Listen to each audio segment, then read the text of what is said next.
अपने लक्ष्य को हासिल करने के लिए यदि कोई मन में ठान ले और उसी के अनुरूप कार्य करे तो उसे सफलता से कोई नहीं रोक सकता। हम ऐसे ही एक शख्स की बात कर रहे हैं जिन्होंने अपने गरीब मजदूर पिता के काम में हाथ बटाते हुए नीट की कठिन परीक्षा को आसानी से पास कर लिया। ऐसी बेटी पर हम सबको गर्व है। आइए देखते हैं हमारे संवाददाता दीपांजलि साहू की खास रिपोर्ट। डुमरडीह की रहने वाली यमुना चक्रधारी ने जिले के साथ प्रदेश का नाम रोशन किया है। यमुना दिन में ईंट बनाती थी और घर पर खुद पढ़ाई किया करती थी। यमुना ने नीट की परीक्षा में 720 अंकों में 516 अंक हासिल किया। वहीं ऑल इंडिया रैंकिंग 93,683 और ओबीसी रैंक में 42,684 रैंकिंग हासिल किया। वो कहते हैं ना, लहरों से डरकर नौका पार नहीं होती और कोशिश करने वालों की हार नहीं होती। आज हम मौजूद हैं दुर्ग जिले के छोटे से गांव डुमरडीह में और हम आगे बात करते हैं यमुना से, जिसने नीट के परीक्षा को क्वालिफाइड किया है। हम आपको बता दें कि इन्होंने बिना कोचिंग क्लास के ही इस एग्ज़ाम को क्वालिफाई किया है और इनकी सफलता से कैसे उन्होंने हासिल किया है ये इतनी बड़ी सफलता, ये उनसे बात करते हैं, उनसे जानते हैं। यमुना, आपको बहुत बहुत बधाई। Thank you ma'am. अब मुझे ये बताइए, कितने सालों से आप ये नीट के लिए प्रयास कर रहे हैं? ये मेरा 4th अटेम्प्ट रहा और मैं पिछले 4 सालों से इस एग्ज़ाम की तैयारी कर रही थी। आप कैसे मोटिवेट हुए इस एग्ज़ाम के लिए? आपने कैसे सोचा, कब सोचा, किससे मोटिवेट हुए आप? वैसे तो ये मेरा बचपन का सपना था कि मैं डॉक्टर बनूं और मोटिवेशन मुझे मेरे टीचर्स लोगों से मिला और इसके अलावा डॉक्टर चंद्राकर, उन्होंने भी मुझे बहुत मोटिवेट किया कि मैं डॉक्टर बनूं और उन्होंने मुझे इसके लिए कोचिंग भी करवाया था 1 साल का और कोचिंग का फ़ीस वगैरह भी उन्होंने ही दिया था। लेकिन उस साल कोरोना आ गया था तो मेरा कोचिंग अधूरा रह गया। उसके बाद से मैंने 3 साल घर में रहकर ही पढ़ाई की और आज एग्ज़ाम क्वालिफाई कर पाई। जैसे कि आपके पिताजी ने बताया है कि आपको रोज़ाना काम करना पड़ता है यहाँ, तो आप कैसे वक्त निकालती थी पढ़ाई के लिए?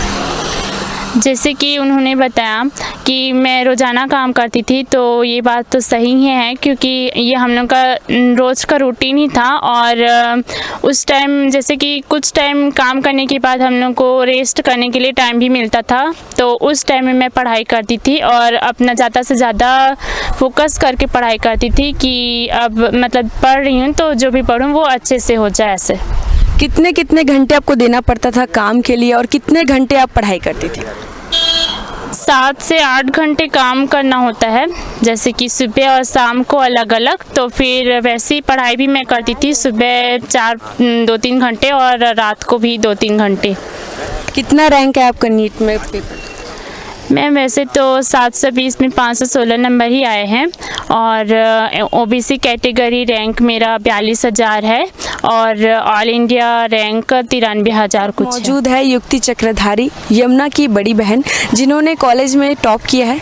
इनसे भी जानते हैं। जी, आपको पहले तो बहुत बहुत बधाई क्योंकि आपने भी टॉप किया और आपकी बहन ने भी नीट क्वालिफाई कर लिया है। Thank you ma'am. कैसा महसूस हो रहा है? बहुत अच्छा लग रहा है। सबसे बड़ी बात तो मेरी बहन के लिए मुझे ज़्यादा खुशी है कि वो मेरे से ज़्यादा आगे है, क्योंकि वो डॉक्टर के लिए मतलब अब पढ़ाई करेगी, उसके लिए मुझे ज़्यादा खुशी है। जैसे कि अभी हमने बात किया है यमुना से, उन्होंने बताया कि हमने काम करना पड़ता था 6 से 7 घंटे, तो क्या आप भी काम करती थी?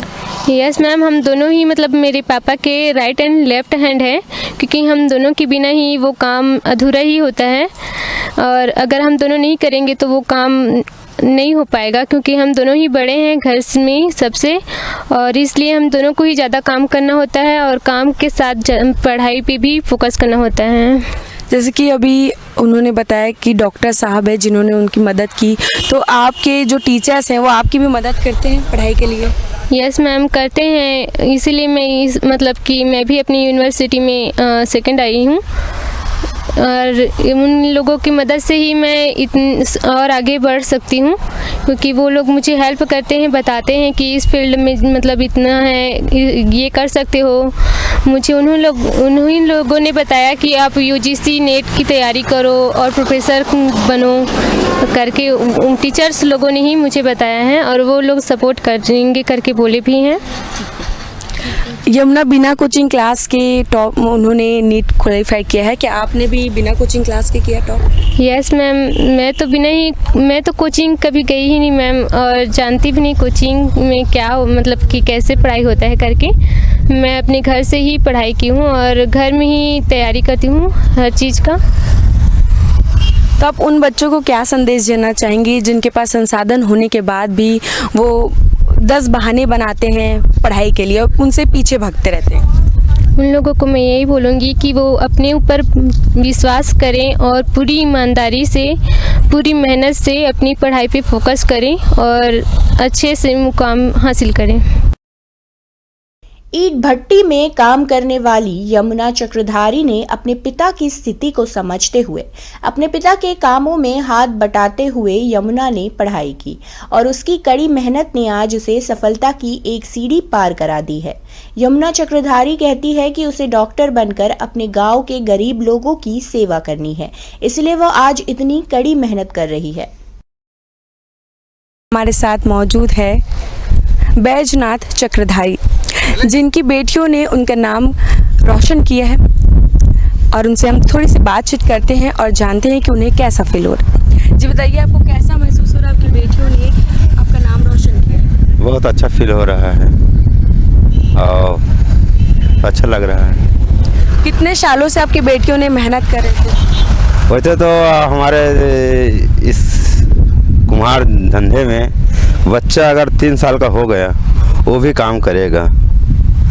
ऐसे चलते काम चलते रहता है, क्रम बढ़ते रहता है। और हमारी बेटी उसके साथ साथ पढ़ाई भी करती थी, तो अच्छा लग रहा है। कितने सालों से आपकी बेटियों ने काम कर रहे हैं और काम के साथ साथ पढ़ाई कर रहे हैं? अब वो पहली कक्षा से काम कर रहे हैं, थोड़ा थोड़ा करते अब 12वीं तक के पहुंच गई, 12वीं से यहाँ तक पहुंच गई काम करते और बहुत तेज़ है काम करने में। दोनों बहनें, युक्ति और यमुना, इनको 1000 ईंटा बनाने में मुश्किल से 3 से 3.5 घंटे में लगता है, इतना बनाती है ईंटा। मुझे ये बताइए, क्या ये रोजाना काम करती है? हाँ, रोज़ाना हमारा डेली का रूटीन है। किसी दिन जरूरी नहीं कि रोज़ ईंटा बनाना है, किसी दिन कुछ काम, किसी दिन कुछ काम, किसी दिन कुछ काम, ऐसे डर के रोजाना 1 घंटे 2 घंटे 3 घंटे जैसे भी अपना समय रहता है। अपना खुद का रोजगार है, समय देख के अपना काम चलते रहता है। अभी हमने बात की है यमुना के पिताजी से, हमारे साथ मौजूद है यमुना की माँ। अब उनसे भी हम बात करते हैं कि उन्हें कैसा महसूस हो रहा है, उनकी बेटियों ने नाम रोशन किया है उनका। जी बताइए, आपको कैसा महसूस हो रहा है? मुझे बहुत खुशी है, मेरी बेटियों ने टॉप में आई है, डॉक्टर बनने जा रही है। अब देखो आगे क्या होता है। कितने सालों से मेहनत कर रही हैं दोनों बेटियां? 4 साल हो गया। वैसे तो मेहनत उन लोग बचपन से ही चालू कर दिए थे।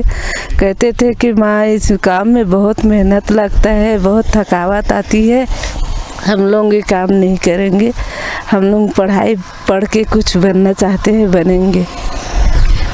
किस तरह से आप लोग सहयोग करते थे, क्योंकि किताबें आती है जो बहुत कॉस्टली होती है, बहुत कीमत की होती है, तो उसमें कैसा सहयोग होता था आप लोगों का? किसी भी कीमत से अपना गुजारा थोड़ा बहुत कम करके उस किताब लेते थे, उसमें से अपना यह करते थे। क्या कभी दोनों बहनों ने कहा कोचिंग क्लास जाने की उनकी इच्छा है? मंजली ने तो कहा, बड़ी ने तो कभी नहीं कहा। उसने कहा कि माँ मैं चली जाऊंगी तो तुम क्या करोगी, इसलिए उसने घर में ही सहयोग कर के अपना पढ़ाई की है। और मंजली 1 साल दूसरे के यह में गई, वो भी आधा अधूरा हो गया।